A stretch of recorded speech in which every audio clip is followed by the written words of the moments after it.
Assalamualaikum Pak Iwan. Waalaikumsalam Bu Wiwi. Apa kabarnya hari ini? Alhamdulillah baik Ibu. Maaf Pak, hari ini mengganggu waktunya.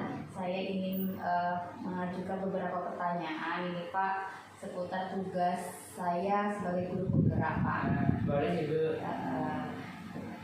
Dalam sesi tanya jawab ini Pak mungkin akan meminta saran Bapak ketika Bapak mengambil keputusan Pak selama ini sebagai kepala sekolah.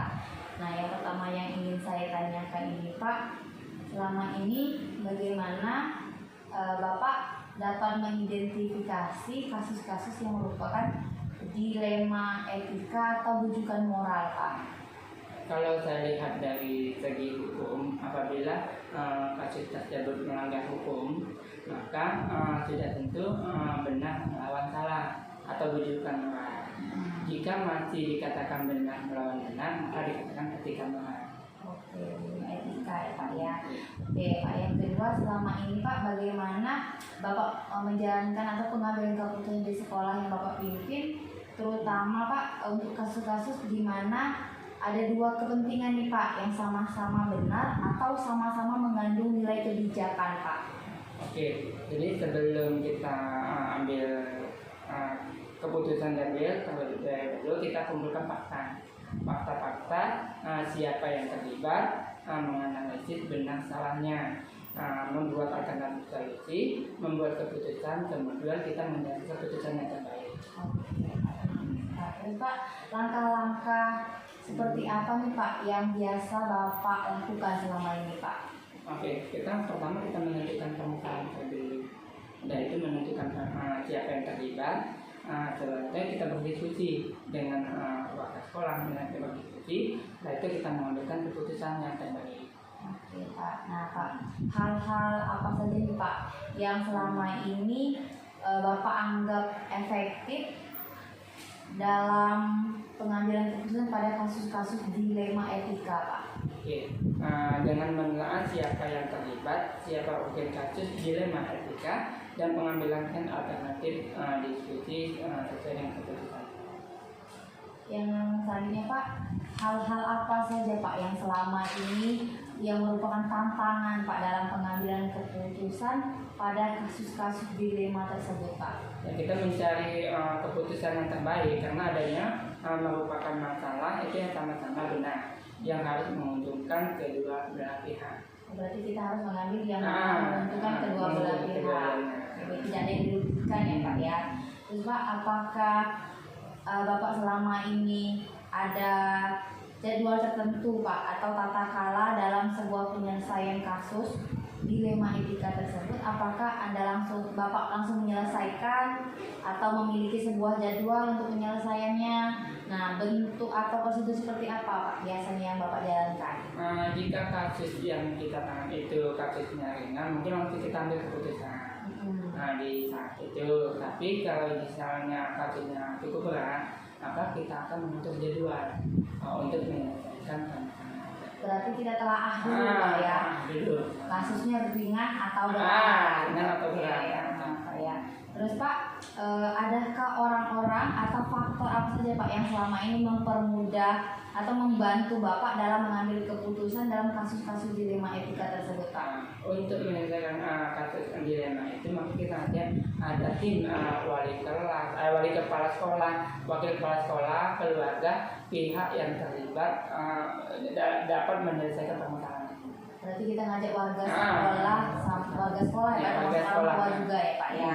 Oke Pak, nah yang terakhir nih Pak, dari semua hal yang telah Bapak sampaikan tadi Pak, pembelajaran apa yang dapat Bapak petik nih Pak dari pengalaman Bapak dalam mengambil keputusan dilema etika Pak? Setiap kita mengambil keputusan, kita harus lakukan sesuai dengan kebajikan atau berpihak pada murid. Oh, berarti semua yang kita ambil ini harus semuanya berpihak kepada murid terlebih dahulu Pak ya? Oke, terima kasih ya Pak atas waktunya hari ini. Semoga Bapak tetap menjadi kepala sekolah yang bijak, yang bisa mengambil keputusan secara baik. Selamat pagi Ustazah Ike. Selamat pagi Ustazah Wiwi. Bagaimana kabarnya hari ini Ustazah? Alhamdulillah baik. Mohon maaf Ustazah mengganggu waktunya hari ini. saya akan melakukan wawancara terkait dengan tugas saya sebagai guru penggerak. Ustazah, apakah boleh Ustazah hari ini saya melakukan kegiatan wawancara? Boleh? Baik Ustazah, di sini nanti saya akan menanyakan kurang lebih 8 pertanyaan. Pertanyaan ini Ustazah menyangkut bagaimana Ustazah mengambil keputusan jika ada kasus-kasus di sekolah yang Ustazah pimpin Ustazah. Yang pertama Ustazah, pertanyaan yang saya tanyakan, bagaimana selama ini Ustazah dapat mengidentifikasi kasus-kasus yang merupakan dilema etika atau rujukan moral Ustazah? Kalau untuk masalah mengidentifikasi kasus-kasus itu, sebaiknya untuk langkah awalnya kita akan mencari informasi secara keseluruhan terlebih dahulu. Untuk informasi itu kita akan mencari tahu dari guru, dari siswa yang bersangkutan, ataupun dari warga-warga sekolah ini atau warga SDIG ini. Kalau setelah dari itu baru kita bisa mengidentifikasikan dari kasusnya, karena kita sudah dapat informasi dari mereka semua. Oke, baik. Terima kasih Ustazah. Yang kedua, selama ini bagaimana Ustazah menjalankan pengambilan keputusan di sekolah yang Ustazah pimpin, terutama untuk kasus-kasus di mana ada dua kepentingan yang Ustazah yang sama-sama benar atau sama-sama yang mengandung nilai kebajikan Ustazah? Kalau untuk pengambilan keputusan kita tetap berpegang teguh pada SOP yang sudah ada. Tapi dengan kita mempertimbangkan tidak akan merugikan dari kedua belah pihak, baik itu dari misalnya dari wali murid ataupun dari pihak kita sekolah, karena itu semuanya harus dipertimbangkan. Berarti kita mengambil keputusan yang tidak merugikan keduanya. Walaupun kita tidak merugikan, tapi kita tidak boleh keluar dari SOP yang sudah ada kita tetapkan di sekolah ini. Saya yang ke selanjutnya Ustazah, langkah-langkah atau prosedur seperti apa nih Ustazah yang biasanya Ustazah lakukan selama ini Ustazah? Gimana, bisa diulangi lagi? Langkah-langkah atau prosedur seperti apa yang biasanya Ustazah lakukan selama ini Ustazah? Langkah-langkahnya Ustazah dalam mengambil keputusan tersebut. Yang pertama kita akan mempertimbangkan ini kepada wakil kepala sekolah ataupun mempertimbangkannya kepada pada saat rapat dengan dewan guru, karena untuk pengambilan keputusan itu sebaiknya kita akan lakukan diskusi bersama terlebih dahulu, karena kalau sudah diskusi kita bisa mendapatkan ide-ide dari mereka semua tanpa harus mengedepankan kepentingan kita sendiri. Oke, berarti kita lakukan dengan diskusi terlebih dahulu ya Ustazah. Selanjutnya Ustazah, hal-hal apa saja yang selama ini Ustazah anggap efektif Ustazah dalam pengambilan keputusan pada kasus-kasus dilema etika Ustazah? Sebaiknya kita ini tadi dari diskusi kan kita bisa mengambil saran dari ini tadi, dari hasil diskusi. Misalnya dari diskusi ada wakil kepala sekolah yang memberi saran ataupun dari guru-guru yang sudah tahu dari kasus-kasus tersebut. Mungkin dari saran-saran itu kita bisa mengambil keputusannya. Kita bisa menyimpulkan dari kasus tersebut. Oke Ustazah, ini pertanyaan ke-6 nih Ustazah ya. Apakah Ustazah memiliki sebuah tata cara atau jadwal tertentu nih Ustazah dalam sebuah penyelesaian kasus dilema etika? Apakah Ustazah langsung menyelesaikannya di tempat atau Ustazah memiliki sebuah jadwal untuk penyelesaiannya?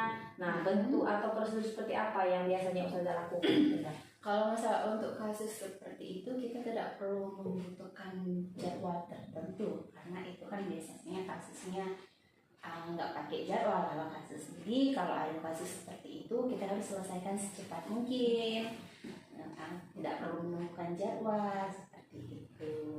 Berarti kasusnya bisa diselesaikan dalam waktu secepat-cepatnya ya.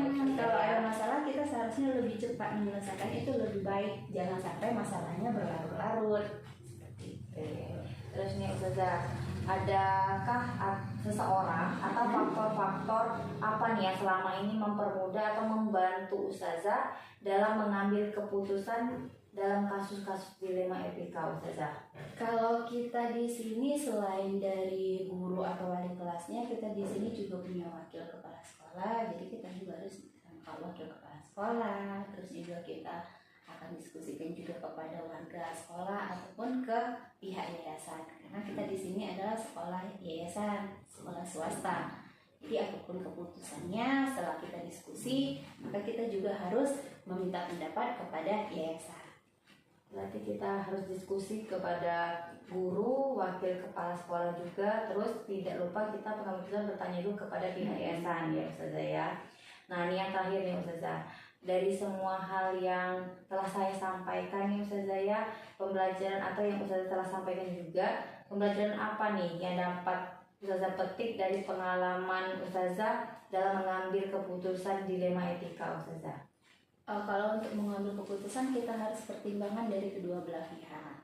Jangan sampai ada yang dirugikan tadi dari pihak wali muridnya ataupun dari kita pihak sekolah. Jadi itu semuanya harus dipertimbangkan. Jangan sampai ada tumpang tindih antara kedua belah pihaknya. Kalau bisa semuanya terselesaikan dengan sama-sama menguntungkan, seperti itu, baik dari wali murid ataupun dari kita. Jadi tidak ada yang merasa dirugikan di sini. Oke, baik, terima kasih Ustazah untuk waktunya hari ini. Mungkin sudah mengganggu waktu Ustazah dalam mengerjakan tugas. Saya cukupkan sekian Ustazah, saya ucapkan terima kasih. Wassalamualaikum warahmatullahi wabarakatuh. Waalaikumsalam warahmatullahi wabarakatuh.